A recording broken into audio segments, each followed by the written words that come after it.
New York সিটির নতুন mayor K হলেন? জহরান মামদানি হলেন নিউ ইয়র্ক সিটির নতুন মেয়র। মিস ইউনিভার্স 2025-এ শিরোপ জিতেছে ফাতিমা বোচ ফার্নান্ডেজ, ইনি জিতেছেন। ইন্দিরা গান্ধী পিস প্রাইজ 2024-এ সম্মানিত হলেন মাইকেল ব্যাচেলেট, ইনি ইন্দিরা গান্ধী পিস প্রাইজ 2024-এ সম্মানিত হয়েছে। সম্প্রতি কোন রাজ্যের? ইমারাল্ড ডায়মন্ড জিআই ট্যাগ পেয়েছে মধ্যপ্রদেশে। বিসিসিআই 37তম প্রেসিডেন্ট নির্বাচিত হয়েছেন মিঠুন মানহাস। লতা মঙ্গেশকর অ্যাওয়ার্ড 2024-এ ভূষিত হয়েছেন সোনু নিগম।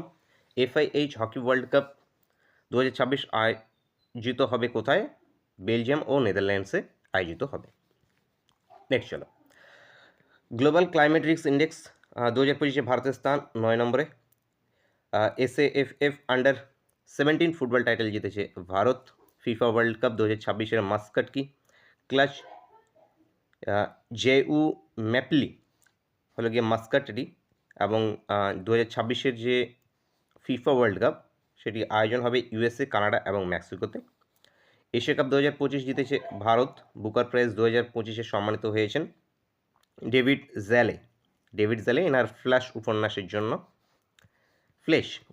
জন্য। গ্লোবাল হান্ডার ইন্ডেক্স 2024-এ ভারতের স্থান 102 নম্বরে। প্রথমে আছে Somalia. Different but not less শিরোনামে বই লিখেছে অনুপঙ্খের, ইনি বই লিখেছেন।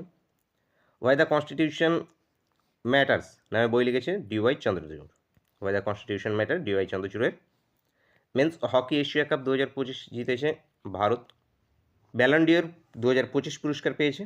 পুরুষ বিভাগে পেয়েছে ওসমানী ডেম্বলি এবং মহিলা বিভাগে পেয়েছে এইতানা বনমাটি, ইনি পেয়েছেন। ইটালিয়ান গ্র্যান্ড প্রিক্স 2025 জিতেছে মার্কস ভার্স্টেপেন। ভারতের নতুন উপরাষ্ট্রপতি নির্বাচিত হয়েছে